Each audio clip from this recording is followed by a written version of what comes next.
네, 최근 저의 가장 큰 고민은 둘째의 이름을 정하는 것이었습니다. 제 머릿속은요, 수많은 이름들로 가득했는데요. 그 중에 아주 몇 가지만 말씀드리면, 김민혜, 김민아, 김주희, 김이음, 김아윤, 김윤서, 김유희, 김윤희, 김수아, 김예희, 김리사, 김예서, 김예린, 김수혜, 아주 조금만 말씀드린 겁니다. 아주 이런 수많은 이름들이 저의 머릿속을 가득가득 채웠던 몇 달을 보냈습니다. 이 수많은 이름들 중에 제 둘째 이름, 그 석자가 정해지기까지 정말 많은 수많은 고민들의 자리가 있었습니다. 하지만 여러분, 아무리 제가 고민을 많이 한다 해도, 또 저의 상황이 아무리 어렵고 힘들어도요, 아이의 이름을 마음대로 짓지는 않습니다. 아무리 힘들고 고통스러워도요, 절대로 아이 이름을 김종말이나 김환자나 김멸망으로 결코 짓지 않습니다. 여러분, 참 그런데요, 너무나 놀랍게도 성경에 그러한 이름이 등장합니다. 오늘 말씀 보시면 자기 아이의 이름을요, 가장 아주 절망적으로 지은 어머니가 등장합니다. 바로 엘리의 아들 비느하스의 아내인데요, 갓 태어난 자기 아들의 이름을 가장 절망적으로 지을 수밖에 없었던 그 이유는 무엇이었는지, 그리고 이 사건에서 우리가 진정 집중해 보아야 할 것이 무엇인지를 오늘 함께 살펴보겠습니다. 비느하스의 이 아내가 살았던 그 당시는요, 이스라엘 상황이 굉장히 암울했던 시절입니다. 남편 비느하스는 제사장이었는데요, 하나님을 업신여겼습니다. 심지어는 성소에서 음행을 저지르기도 했습니다. 시아버지였던 엘리는요, 영적으로 굉장히 어두워서 자기 아들들의 그 악행들을 그저 묵인하고 있었습니다. 여러분, 이것이 엘리가 저지른 가장 큰 잘못인데요, 이는 홈리와 비느하스, 자기의 두 아들을 하나님보다 더 중히 여겼기 때문이었는데, 이것을 하나님이 콕 집어서 말씀하실 정도였습니다. 사무엘상 2장 29절을 함께 한번 읽어보겠습니다. 시작. 너희는 어찌하여 내가 내 처소에서 명령한 내 제물과 예물을 밟으며 내 아들들을 나보다 더 중히 여겨 내 백성 이스라엘이 드리는 가장 좋은 것으로 너희들을 살찌게 하느냐. 여러분, 이 말씀에서 하나님의 그 마음이 느껴지시죠? 비느하스의 그 아내에게 가장 가깝고 가장 중요했던 자들, 자기의 남편과 자기의 시아버지의 상태가 이러하였습니다. 엘리의 집안, 이 한 집안만 보아도 당시 이스라엘의 그 암울했던 상황을 우리가 잘 엿볼 수가 있습니다. 여러분, 한 집안뿐만 아니라요, 사실 이것은 이스라엘 전체의 모습이었습니다. 블레셋과 오늘 말씀 보시면 블레셋과 이제 싸우게 되는데요, 그 어디에도 하나님의 뜻을 구하면서 하나님께 나와 물었던 자가 있다 기록하지 않습니다. 당시에 하나님께서 분명히 사무엘에게 함께 하심을 이스라엘 전역이 알았다고 분명히 말하고 있는데요, 사무엘상 3장 19절과 20절 말씀을 제가 읽어드리겠습니다. 사무엘이 자라매 여호와께서 그와 함께 계셔서 그의 말이 하나도 땅에 떨어지지 않게 하시니 단에서부터 브엘세바까지의 온 이스라엘이 사무엘은 여호와의 선지자로 세우심을 입은 줄을 알았더라라고 말씀합니다. 심지어 여러분, 오늘 본 말씀에 있는 이 사무엘상 4장 1절 말씀은 이렇게 시작하는데요, 사무엘의 말이 온 이스라엘에 전파되니라. 여러분, 이러한 상황임에도 이스라엘은 사무엘에게 달려가서 하나님의 뜻을 묻지 않았던 것이죠.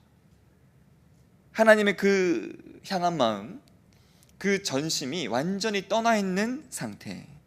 여러분, 이러한 이스라엘은요, 블레셋에 완전히 크게 패하고 맙니다. 그런데 더 큰 문제는 이 죽음과 패배의 그 현장, 바로 그 현장 속에서도 이스라엘 백성들은요, 끝까지 하나님께 돌아오지 않았다는 겁니다. 진영으로 다시 돌아온 이스라엘 백성들이 한 말이 사무엘상 4장 3절 말씀인데, 우리 함께 읽어보도록 하겠습니다. 시작. 백성이 진영으로 돌아오매 이스라엘 장로들이 이르되 여호와께서 어찌하여 우리에게 오늘 블레셋 사람들 앞에 패하게 하셨는고 여호와의 언약궤를 실로에서 우리에게로 가져다가 우리 중에 있게 하여 그것으로 우리를 손에서 구원하게 하자 하니. 여러분, 여기 방금 읽은 이 말씀 보시면 당시에 그 이스라엘이 범했던 잘못 두 가지가 너무나 명백하게 잘 나타납니다. 첫 번째는요, 바로 자신들의 잘못을 알지 못했다는 겁니다. 보시면 여호와께서 어찌하여 우리에게 오늘 블레셋 사람들 앞에 패하게 하셨는고 이렇게 말하고 있는데요, 지금 하나님을 찾지 않은 이스라엘 백성들이 전쟁에서의 책임, 전쟁에서의 패배의 원인을 누구로 이야기하냐면 하나님을 이야기하고 있는 겁니다. 패배의 책임을 온전히 하나님께 다 전가하고 있는 이러한 이스라엘 백성들의 모습, 이것은요, 범죄한 아담이 하나님께 했던 말과 너무나 닮아 있습니다. 아담이 이르되 하나님이 주셔서 나와 함께 있게 하신 여자 그가 그 나무 열매를 내게 주므로 내가 먹었나이다. 여러분, 이 모습과 너무나 닮아 있는 이스라엘 백성들의 모습이죠. 나의 잘못은 전혀 모른 채 오히려 다른 사람을 향해서 잘못을 지적하고 있는 이러한 모습이 이스라엘 백성들의 첫 번째 잘못이었습니다. 두 번째는요, 바로 하나님을 우상화했던 것이었습니다. 하나님께 이 패배의 책임을 전가하면서 이 이스라엘 백성들이 바로 꺼내든 말이 무엇이었냐면 하나님의 언약궤를 가져오는 일이었는데요, 말씀 보시면요, 저기 보시면 중간에 언약궤를 무엇이라 지칭하냐면 그것으로라고 표현하고 있습니다. 저것은 철저하게 자신들의 수단으로 하나님의 언약궤를 삼았음을 볼 수 있는 표현입니다. 여러분, 이것은요, 이 언약궤를 비롯해서 하나님을 우상화하는 것이었습니다. 그저 전쟁에서의 승리를 위한 어떤 도구, 수단, 그 정도로 하나님을 여겼던 것이죠. 여느 우상들처럼 자신들의 소원 정도 이루어주는 그저 그런 존재로 하나님을 지금 대하고 있었던 겁니다. 여러분, 이 두 가지의 이 잘못을 통해서요, 이스라엘 백성들이 궁극적으로 범했던 잘못은 하나님을 인격적으로 대하지 않는 일이었습니다. 하나님은 분명하게 실로에서 하나님 스스로를 나타내고 계셨습니다. 너무나 분명히 하나님이 어디 있냐 누가 콕 물으면요, 누구나 다 실로에 있습니다라고 이야기할 만큼 너무나 분명히 실로에 계신다는 것을 많이 보여주셨는데요, 사무엘상 3장 21절 우리 함께 한번 읽어보겠습니다. 시작. 여호와께서 실로에서 다시 나타나시되 여호와께서 실로에서 여호와의 말씀으로 사무엘에게 자기를 나타내시니라. 여러분, 21절 말씀 한 구절에서도요, 하나님이 어디 계시다는 것, 하나님이 지금 어디에서 자기를 드러내고 계시다는 것을 너무나 분명히 두 번이나 강조해서 말하고 있어요. 마치 이 실로에 오면 반드시 나를 찾아라, 그러한 메시지를 우리에게 주는 것처럼. 그런데 그 실로에 간 이 이스라엘 백성들은요, 하나님을 쏙 빼먹고 그들이 원하는 언약궤만 쏙 빼서 가버렸습니다. 실로에 있던 사무엘에게 가서 하나님의 뜻을 구하기는커녕 실로에 있는 언약궤만 챙겨서 떠나버린 것이죠. 여러분, 이러한 자들, 하나님을 쏙 빼먹고 언약궤만 가져가려고 하는, 하나님을 우상화하려고 하는 이러한 백성들이 엘리에게 몰려들었습니다. 여러분, 그렇다면 엘리는 어떻게 해야 할까요? 너무나 명백한 잘못을 하려고 하는 이 이스라엘 백성들을 이 엘리는 만류라도 해야 하지 않겠습니까? 하지만 이 엘리는요, 아무것도 하지 않을 뿐더러 오히려 엘리의 두 아들은 이 무리에 동조했습니다.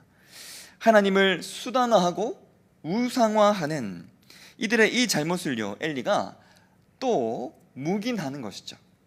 엘리의 또 다른 정말 큰 잘못이었습니다.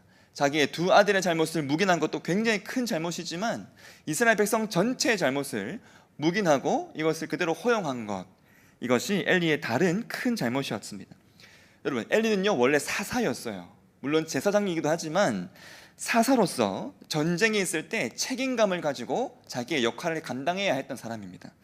하지만 이 엘리는요, 전쟁에 있어서도 지금 책임을 지지 않고 있고 동시에 언약궤도 지금 그저 내어줘 버리고 있는, 그래서 사사로서도 제사장으로서도 대실패하고 있는 모습을 보여주고 있었습니다.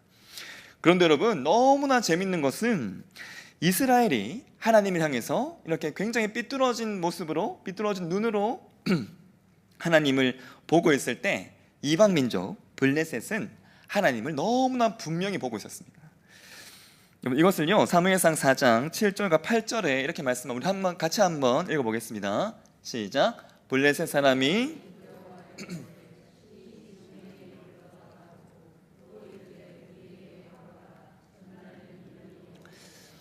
우리에게 화로다. 누가 우리를 이 능한 신들의 손에서 건져 광야에서 여러 가지 재앙으로.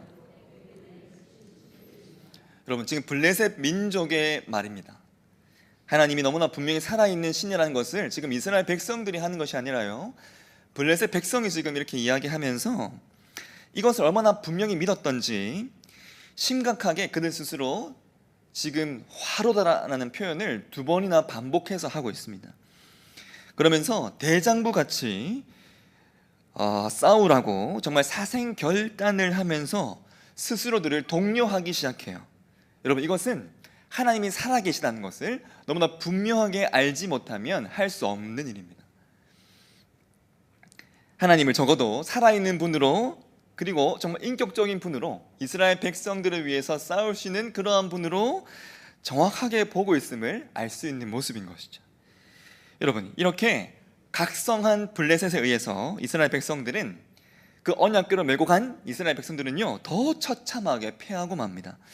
엘리의 2 아들도요, 이때 죽임을 당하고 심지어는 언약궤마저도 빼앗겨 버립니다. 여러분, 이 패배의 소식과 이 죽음의 수많은 소식들이 도미노가 되어서 엘리의 집에 당도하였을 때 엘리는요, 그 소식에 그만 의자가 뒤로 넘어져서 목이 부러져 죽고 맙니다.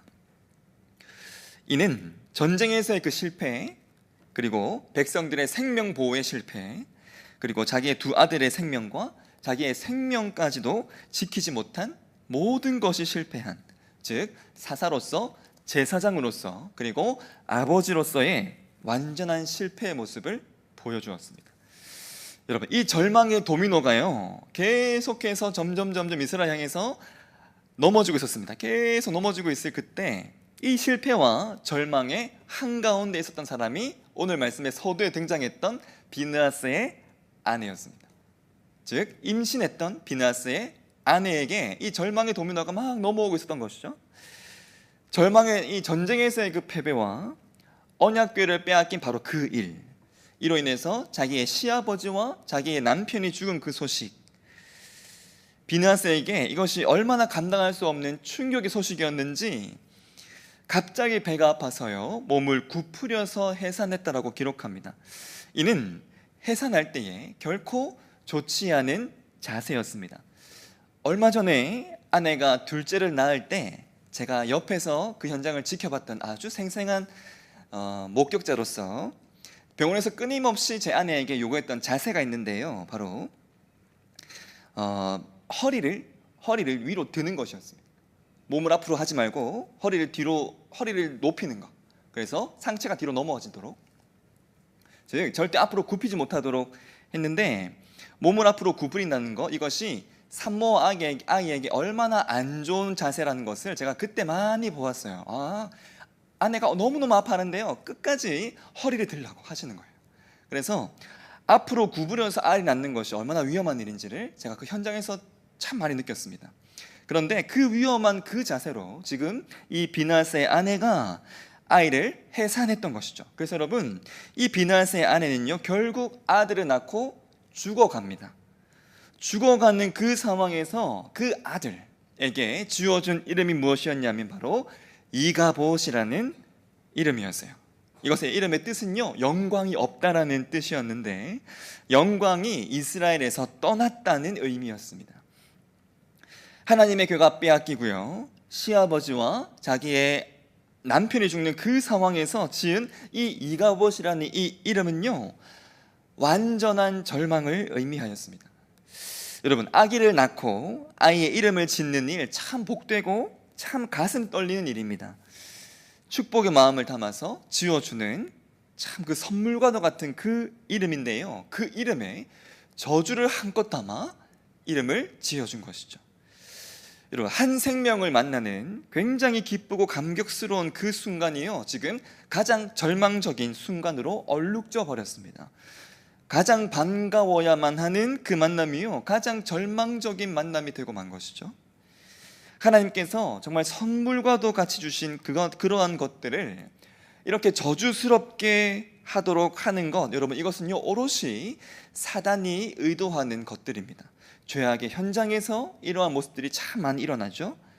죄악의 그 현장, 사단의 모든 그 괴계들은요, 하나님께서 주신 것을 온전히 받지 못하도록 합니다. 여러분, 선악과를 보면 이를 너무나 잘 볼 수 있어요. 선악과는 하나님께서 주신 선물과도 같은 겁니다. 결코 저주가 아니었어요. 그런데 사단은 이것을 죄악의 도구가 되게 해버렸죠. 하나님은 선악과를 통해서 하나님의 살아계심과 그리고 하나님과 맺은 그 언약을 기억나게 하시고요, 선악과가 아닌 하나님을 택하게 해서 하나님을 택하는 그 자리가 되도록, 그래서 하나님과 뜨거운 사랑의 자리가 되도록 해주셨는데, 이 사단의 그 괴계로 인해서 바로 그 자리가 하나님을 버리고 죄로 물들어서 악취나게 하는 그러한 자리가 되게 해버렸습니다. 여러분, 이것이 온통 죄악의 현장, 죄의 결과, 사단이 의도하는 모습들이었죠. 그런데 여러분, 이 죄악으로 인해서 원래 우리의 이름은요, 온통 이 이가봇이어야만 했습니다. 하나님의 영광이 완전히 떠난 자들이었고요, 절망만이 가득했던 그러한 삶, 그러한 자리에 끊임없이 절망해야만 했던 자들이, 그래서 우리의 이름이 항상 이가봇일 수밖에 없었던 자들이 저와 여러분들이었습니다. 천지를 창조하신 그 하나님, 그것을 창조하신 후에 이 땅을 향해서 심히 좋았더라 끊임없이 말씀하셨던 바로 그 하나님으로 하여금 한탄하사 마음에 근심하게 한 바로 그 자들은 사실 저와 여러분들이었습니다. 이 비느하스의 아내가 들어야만 했던 그 소식들, 절망의 소식들, 끊임없는 그 소식들을 계속해서 들어야만 했던 바로 그 자들, 그래서 절망의 그 도미노들을 피할 수도 없고 멈춰 세울 수도 없었던 자들, 그래서 우리의 후손들에게도 이 절망의 도미노가 계속해서 넘어가는 것을 바라만 볼 수밖에 없는, 영적으로 완전한 무능력함 속에 영원토록 절규할 수밖에 없었던 이가봇들이 바로 저와 여러분들이었습니다. 심판의 그 저주만이 기다리고 있는 아무런 소망 없는 자들이 저와 여러분들이었죠. 그런데 여러분, 아무런 소망 없었던 그 자들을 위해서 너무나 놀랍게 하나님이 일하셨습니다. 뺏겨버린 그 언약궤가요, 다시 이스라엘로 돌아오는 그 모든 일은 오롯이 하나님의 일하심으로만 일어난 일이었습니다. 여러분, 이 일에 이스라엘 이 백성들은요, 조금도 이 일을 위해서 힘을 쏟지 않고요, 조금도 의지조차 보이지 않는 바로 그러한 때조차도 하나님께서 일하셨습니다. 먼저요, 하나님은 이 블레셋의 신들을 치시는데요, 다곤신의 머리와 손을 완전히 끊어지게 하셔서 문지방에 뒹굴거리게 하셨고, 그 몸뚱아리만 달랑 남게 하시기도 했습니다. 심지어는 그 땅에 독한 종기 재앙으로 철저하게 치시는데요, 하나님이 이 당시의 그 심판의 모습을 성경은 사망의 환란으로 그리고 아주 엄중하였다 표현하고 있습니다. 여러분, 함께 읽어보겠습니다. 우리 사무엘상 5장 12절인데요 함께 읽어보겠습니다. 시작. 죽지 아니한 사람들은 독한 종기로 치심을 당해 성읍의 부르짖음이 하늘에 사무쳤더라. 이러한 하나님의 일하심을 통해서 이 언약궤를 다시 되찾게 됩니다. 이것이 참 은혜이죠. 그런데 여러분, 이보다 더 큰 감사는요, 이 언약궤가 향한 곳이 이스라엘이라는 사실입니다. 여러분이라면 어렵게 이렇게 되찾은 이 언약궤를 어디로 향하게 하시겠습니까? 여러분이라면 나를 수단화하고 나를 인격적으로 대하지 않는 그러한 자들을 향해서 다시 어렵게 찾은 이 언약궤를 가지고 나아가시겠어요? 블레셋에 내리셨던 그 엄중한 심판들, 독한 종기의 심판, 그 모든 것들을 더욱 쏟아야 할 곳이 어디겠습니까? 사실 이스라엘 아니겠어요? 그런데 하나님은 이 언약궤로 하여금 다시 이스라엘을 향하게 하셨습니다.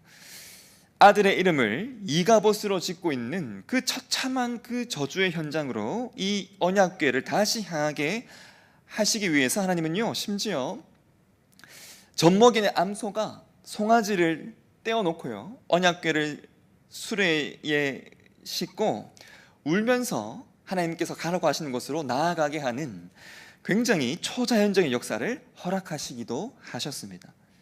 여러분, 이렇듯이 이스라엘 백성들이 온전하게 다시 회복된 것, 이스라엘 이 언약궤가 다시 돌아오고요, 하나님께서 이스라엘을 다시 회복하게 하신 것은 순전히 이러한 하나님의 열심 때문입니다. 그렇다면 여러분, 하나님의 이 열심의 가장 절정은 무엇일까요? 사실 오늘 이 말씀을 하려고 앞서 길게 말씀드린 것인데, 하나님께서 내신 열심의 가장 큰 열정은요, 바로 하나님 아들의 이름을 예수라 하신 것이었습니다. 여러분, 떠나버렸던, 잃어버렸던 자들을 찾기 위해서 하나님의 가장 큰 열심은 아들의 이름을 예수라 하시는 일이었어요. 여러분, 예수의 뜻은요, 바로 자기 백성을 저들의 죄에서 구원할 자라는 뜻입니다. 여러분, 이것은요, 택한 자들의 그 구원을 위해서 아들의 죽음을 허락하시는 것이었어요. 우리를 향한 하나님의 그 일하심에는 아들을 죽이도록 내어주는 일까지 허락되었던 것이었습니다. 여러분, 아이의 이름을 이가봇이라 하였으니, 여러분, 이 소망 없었던 그 땅, 그 자들에게 하나님께서 주신 답은요, 그 이름을 예수라 하라. 여러분, 이러한 놀라운 사랑이었던 것이죠.